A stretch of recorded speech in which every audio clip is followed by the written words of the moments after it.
Chuki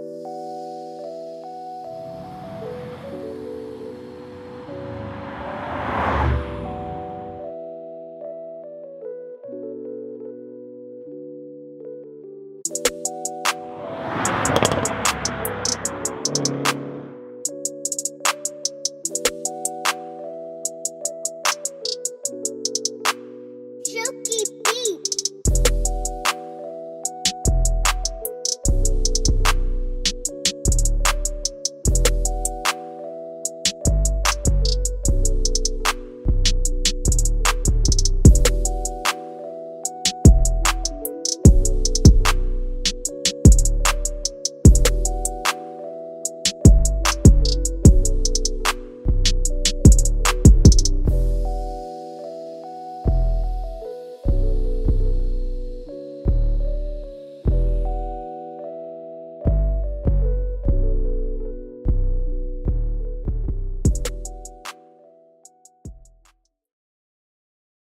What is going on YouTube? Welcome back to Living Life Fast. Today we're going to be doing a first impressions slash vlog slash I don't even know on the Range Rover SVR. I literally collected the car last night from Royal Rentals. You'd have probably previously seen the competition that Royal Rentals are hosting.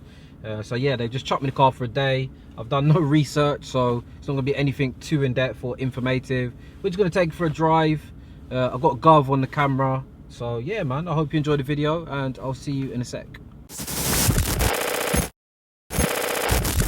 Right, so Range Rover SVR, like I mentioned, I've done no research on it. We're just literally going to take a look at what I see appearance wise. So first thing you notice is this blue and black theme that this car's got going. It's very evident that this car is fast. You got all these crazy grills. You got the SVR badge here letting you know that this is a high performance Range Rover.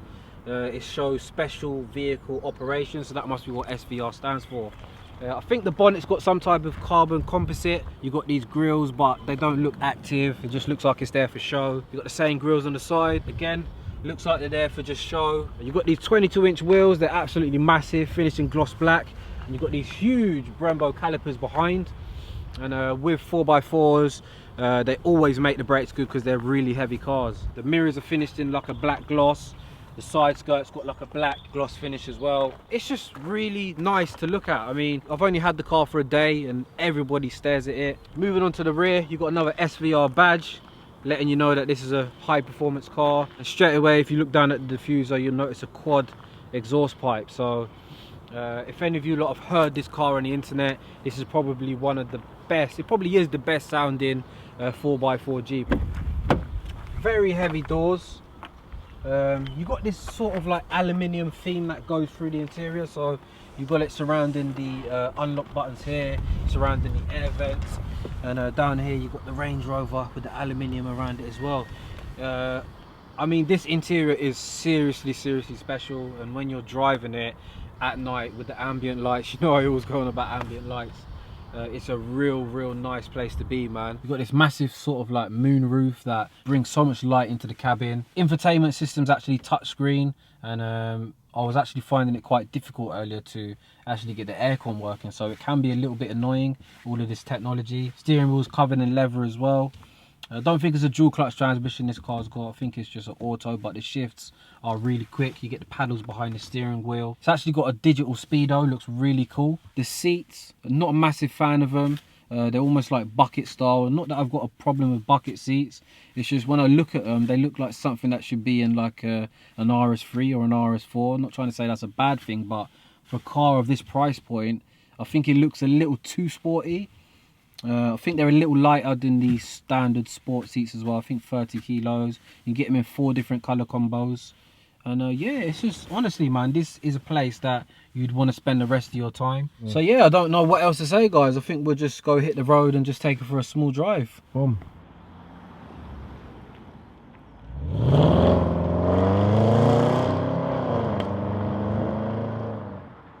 What you saying, Gov? Definitely the first thing you notice in this cabin is the quality, right? It's just a different level of quality. Would you not agree? Yeah, beautifully made. Beautiful.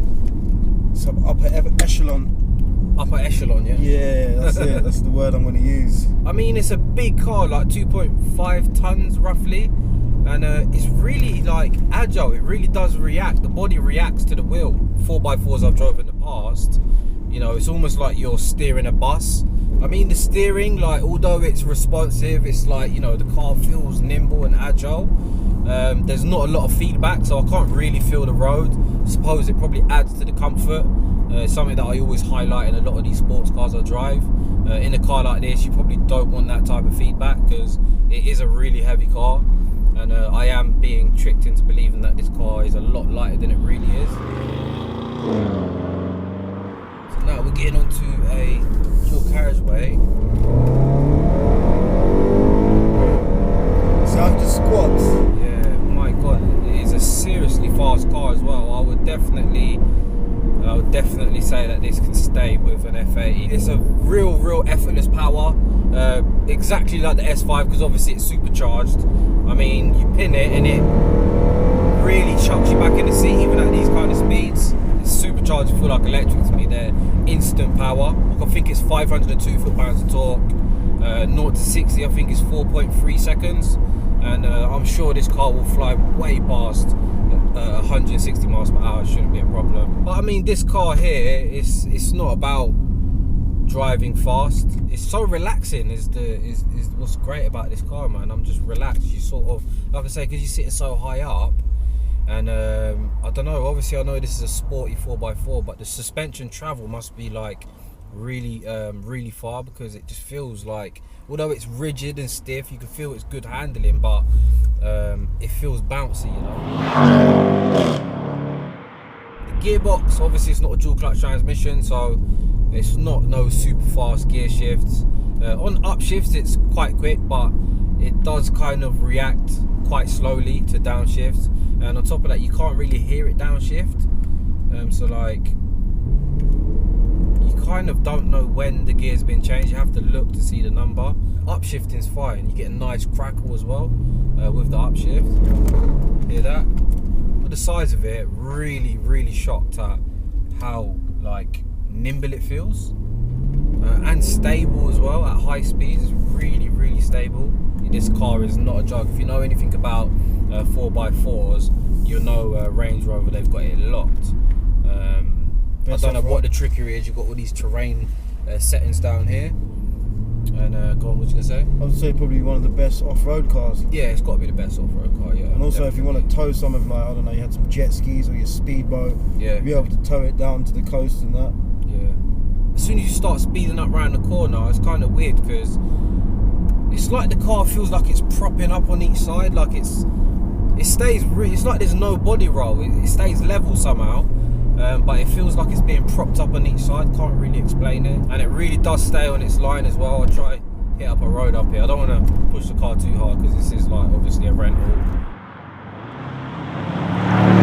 Would you take this over the other like competitors in the same class? What, G63, G65. You've got the Porsche Cayenne Turbo S. Then you've got that Cherokee SRT. I think looks wise, I think it's got to go to this car, right? What would you say? Yeah. Looks wise, isn't it? But you know, I mean, like you said, in the Porsche Cayenne, I think that might be the best handling, alongside with like the X5 and the X6. no, but the X5s, they're really good handling cars. I think even interior wise, I think this car's got it. You can spec this in 4 different colour codes as well. All of them like a lumberjack style. I think I like the red and black. I think that looks insane. What are you feeling about the sport seats? Yeah, very supportive. They're holding me in nicely. Obviously, we haven't, you know, pushed the car too hard, so you know, I wouldn't know if it holds me fully when cornering hard. But I mean, they're definitely comfortable. Although they look really sporty, they are comfortable, right? Yeah, they're needed. And I think you've got heated seats. I think you've also got. See there, it feels a bit like, you know, sometimes it kind of the computer sort of stop working for a second, and you really feel the car feel a bit clumsy.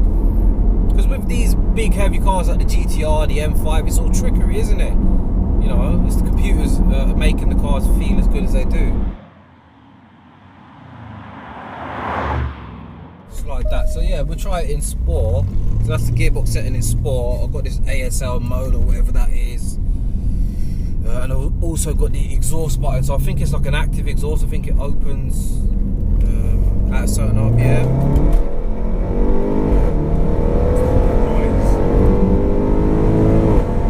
Wow, man. Let's see if I downshift now, will it? Okay, yeah. Wow, listen to that, man. Yeah. The bubbles. This is A45. Oh, wow, a lot more responsive, you know that? That's like half throttle. It's definitely woken up a bit. Sounds insane, man. So you feel the dampers have stiffened up as well. Felt a lot harsher then, didn't it? Didn't absorb it nicely. Let's pull over here.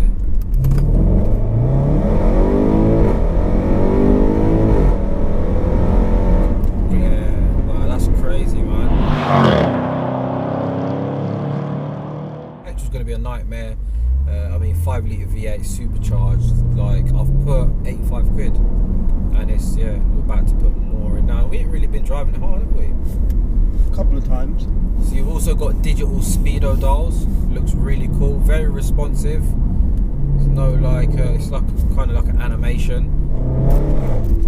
But that there is what it's all about, right? Throws you about a bit. I mean, like, let me just be brutally honest. Let me try and pick out some stuff. Me personally, I don't think there really is anything. I mean, buttons don't feel cheap. Like, even, I don't even know if I've got a shot for these, but everything's just really good quality, man. What about you, Gav? Anything that you would say, like, You said that's a bit fidgety, the aircon thing. Oh yeah, the infotainment system, yeah, that's just a nightmare. But obviously something you'll just get used to after owning it, right? I mean, is there anything that looks cheap or anything that looks a little out of place in it, do you think? Nah, no, it's always a place of luxury. It is, isn't it? Yeah. What's that little noise, man? Yeah, I hear that, yeah. Yeah, it's like a little... That's you squeaking, innit? It's you squeaking, man. Old age and that. 94 grand, you might as well buy one, though. Got bare dough, fam. Yeah, I'm gonna play the lottery. Hopefully Euro Millions. Gotta be in it to win it, mate.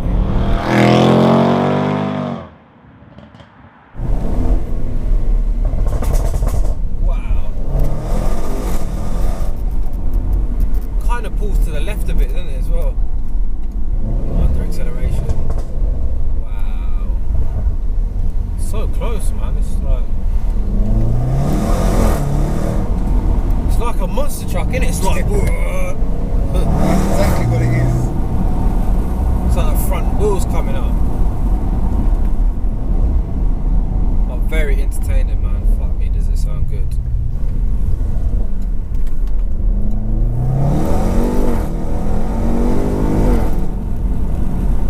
Alright, man. It eats up the road, doesn't it? Yeah.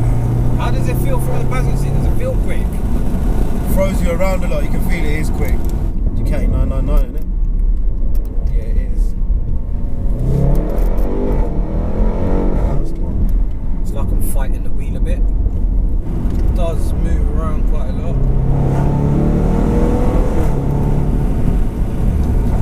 It doesn't install a massive amount of confidence.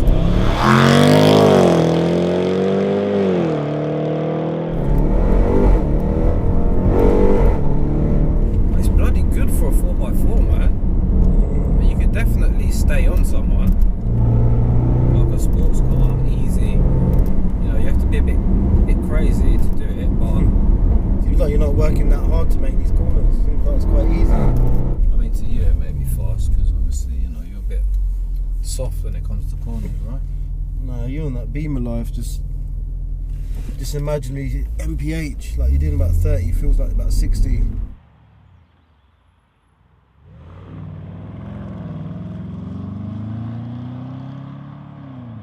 I think we should end the video because we are talking crap. We don't know anything about this car. We don't know shit.